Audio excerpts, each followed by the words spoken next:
तीनों engine fail है, तीनों इंजन फेल है। दुकान लगा के रखी है प्रदेश के अंदर, पटवारी की रेट लिस्ट है, पुलिस भर्ती की रेट लिस्ट बस है। हमारे झंडे उठाओ और जय श्री राम के नारे लगाओ। लॉलीपॉप दिया है जो 8,000 10,000 देने का जो शिवराज सिंह जी वादा कर रहे हैं, भी लग रहा है। शिक्षण के नाम पर कैंपेनिंग और रैलियों में बुलाए जा रहे हैं उन बेरोजगार लोगों को। 8,000 10,000 के नाम पर कोई भी प्रशिक्षण नहीं दिया जा रहा। 25,000 रुपए सैलरी ट्राइडेंट फैक्ट्री में ट्रेनिंग के बाद। तो यहाँ से 2 युवा उठा लो, वो कल 25,000 में लगा लो, अपनी बीजेपी ज्वाइन कर लेंगे। लगवा दो इनसे लगवा दो। उनकी राजनीति है भाजपा की, इसके अलावा कुछ नहीं। मैं तो ऐतिहासिक बात कर रहा हूँ और आप खुद सर्च कर लीजिए यदि मैं झूठ बोल रहा हूँ। 20 साल हो गए। आप बताइए क्या नाम है? मेरा नाम प्रतीक मालवी है। और जी ये बताइए कि इस बार क्या माहौल दिखाई दे रहा है और क्या मुद्दा होगा चुनाव का? यहाँ चुनाव का मुद्दा निश्चित तौर पे यहाँ कांग्रेस का विधायक इस बार जीत रहा है। यहाँ बीजेपी का विधायक 32 साल से एक ही परिवार का विधायक बनता आ रहा है। शिक्षा, बेरोजगार और स्वास्थ्य के क्षेत्र में इटारसी 0 है। स्वास्थ्य सुविधा ऐसी है कि सरकारी हॉस्पिटल में डॉक्टर ही नहीं है। कुछ तो ऐसा काम किया होगा विधायक जी ने, तभी तो बार बार बन रहे हैं। काम किया ना, परिवार को आगे बढ़ा के उन्होंने अपने विधायक के टिकट देते गए और जिताते गए। इसका मकान तोड़ दो, उसकी जमीन नाप लो, ये कर लो, इसके अलावा कोई काम नहीं करा। इसका मकान गिरा दो, इसकी जमीन नाप लो, ये जमीन हड़प लो, मंदिर की हड़प लो, इसके अलावा कोई काम नहीं किया। बिगड़ एक ही परिवार का विधायक है, वंशवाद की राजनीति कर रहे हैं, चाचा भतीजे, बस यही चल रहा है। लेकिन बहुमत मिल रहा है तभी तो हर बार जीत रहे हैं ना। अभी तक मिल रहा था। हाँ, इस बार कोई उम्मीद नहीं, टिकट मिल जाए यही गनीमत है। इतना विरोध, व्यक्तिगत विरोध, पार्टी में विरोध, नीचे से ऊपर तक विरोध, संगठन विरोध, सब जगह विरोध। तो आपके यहाँ तो ट्रिपल इंजन की सरकार है, तो बहुत बढ़िया काम होना चाहिए ना। देखिए विधायक हो गए, मुख्यमंत्री हो गए, प्रधानमंत्री हो गए, ट्रिपल इंजन हो गया। तीनों इंजन फेल है, तीनों इंजन फेल है। 90% यहाँ पे बेरोजगार है। इटारसी में एक सवाल कर लीजिए, कोई एक फैक्ट्री जिसमें 50 लोगों को सरकारी रोजगार दिया हो, और जो रोजगार थे वो भी छीन लिए और बोल रहे हैं बस हमारे झंडे उठाओ और जय श्री राम के नारे लगाओ। लेकिन मामा जी तो कहते हैं कि भैया हमने महिलाओं को दिया है, इसके बाद किसानों को दिया है, युवाओं को प्रशिक्षण के साथ साथ 8,000 रुपए दिया है। अभी लॉलीपॉप दिया है, 1,000 रुपए दिया है, 1,000 रुपए दिया है। 1,400 के सिलेंडर में वापस ले लिया, 400 जोड़ के। कांग्रेस की सरकार थी, 450 रुपए सिलेंडर देती थी, 100 रुपए में बिजली आती थी। अब 1,500 का बिजली बिल आता है, 1,500 का सिलेंडर आता है। मामा 1,000 दे देंगे, 2,000 कहाँ से सॉल्व? एक बताते ये इतने सालों की सरकार देखिए, कुछ तो काम अच्छा लगा होगा। कोई काम अच्छा लगा होता तो बोलती ना जनता। आप कहाँ से आए? आप अभी कहाँ तो दिल्ली से हूँ। कहाँ से आए? गाड़ी से। कार से ना। रोडें अमेरिका से अच्छी हैं क्या?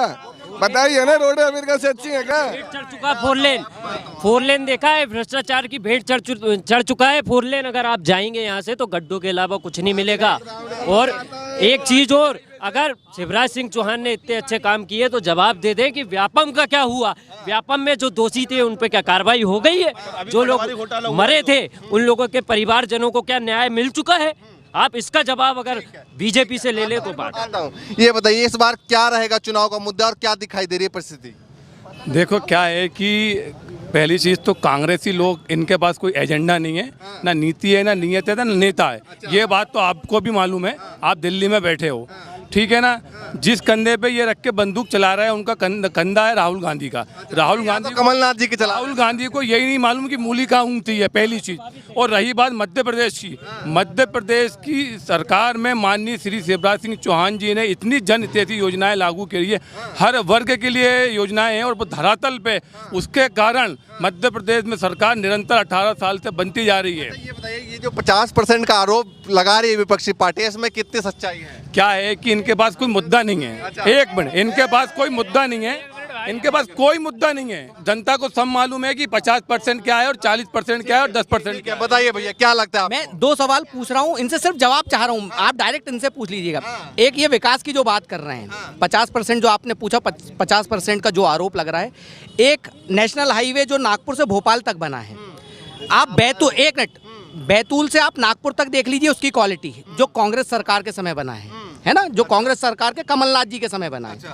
और बैतूल से लेके आप भोपाल तक हाईवे, अभी आप हाईवे से आए होंगे ना, गड्ढे पड़े नहीं पड़े?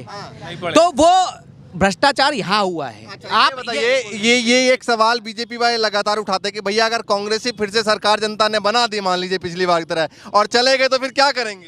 नहीं नहीं, कोई नहीं जाएगा, वो बिकाऊ थे वो चले गए, जो टिकाऊ है टिकाऊ है। मैं एक चीज और पूछ रहा हूँ, ये जो भाजपा की जो आप बोल रहे हैं कि विधायक जी इतने साल से जीतते आ रहे हैं, वो कैसे जीत रहे हैं, या विधायक जी बहुत लोकप्रिय हैं? यदि लोकप्रिय है तो मैं सिर्फ भाजपा के वरिष्ठ चाचा लोग हैं मेरे, इनसे सिर्फ ये सवाल पूछ लीजिए, सीतासरन शर्मा जी को टिकट देना चाहिए या नहीं देना? यदि ये बोल देंगे देना चाहिए सीतासरन, जो अभी विधायक है उनकी बात कर रहे हैं, बताइए भैया, मिलना चाहिए नहीं मिलना चाहिए, सवाल उठा रहे हैं। एक बात तो ये स्पष्ट कर दें कि भारतीय जनता पार्टी में कमल का फूल प्रत्याशी होता है। अच्छा, ये कोई निश्चित नहीं होता। स्वयं विधायक जी भी ये बात नहीं कहेंगे कि मैं प्रत्याशी हूँ। अभी तो कमल का फूल हमारा प्रत्याशी है। और जहाँ तक इनकी बात कह रहे हैं नेशनल हाईवे कमलनाथ जी के समय बना है, ये बिल्कुल गलत है। माननीय केंद्र की सरकार का माननीय नितिन गडकरी जी के द्वारा स्वीकृत किया गया वो रोड है, और उसी में ये रोड बना है और पूरा अच्छा कार्य किया गया है। और युवाओं से थोड़ा सा बातचीत कर लें, एक करके, युवाओं से, हाँ, एक करके, हाँ, एक करके बताइए, आपके हिसाब से चुनावी मुद्दा क्या होगा और युवा क्या सोच रहे हैं? पहली चीज तो यहाँ 35 साल से विधायक है इस विधानसभा क्षेत्र में, ना स्वास्थ्य है, ना शिक्षा है, ना रोजगार है। एक मेडिकल कॉलेज नहीं, एक इंजीनियर कॉलेज नहीं। आदरणीय कह रहे हैं बेफस का काम है आरोप लगाना। परसों प्रेस कॉन्फ्रेंस करके इन्हें अपने क्षेत्र के विधायक पे, अपनी पार्टी के विधायक पे आरोप लगाया। हम पे वीडियो है, झूठ हम नहीं बोल रहे। ये खुद विरोध कर रहे हैं। मामा जी अच्छे नहीं लग रहे, ये बताइए, विधायक आप चलिए विधायक को लेकर आए, मामा जी की योजनाएं ठीक लग रही? मामा जी को मात्र 18 साल में कोई याद नहीं आई लाडली बहनों की। चुनाव के 3 महीने पहले लाडली बहना याद आ गई, ऐसा क्यों? मैं दे तो रहे हैं बहनों को दे रहे हैं, और जो भांजों से छीन रहे हैं वो कह रहा भांजों को भी 8-8 हजार रुपए दे रहे हैं। दुकान लगा के रखी है, दुकान लगा के रखी है प्रदेश के अंदर, दुकान लगा के रखी है प्रदेश के अंदर।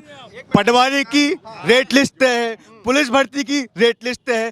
यदि भ्रष्टाचार नहीं हुआ है तो भिंड में एक विधायक संजीव कुशवाहा, उसके कॉलेज में 10 में से 7 लोग मेरिट लिस्ट में प्रदेश में कैसे आए? यदि वो लोग सही थे, पटवारी की बात कर रहे हैं। यदि वो लोग सही थे तो फिर भर्ती निरस्त क्यों हुई?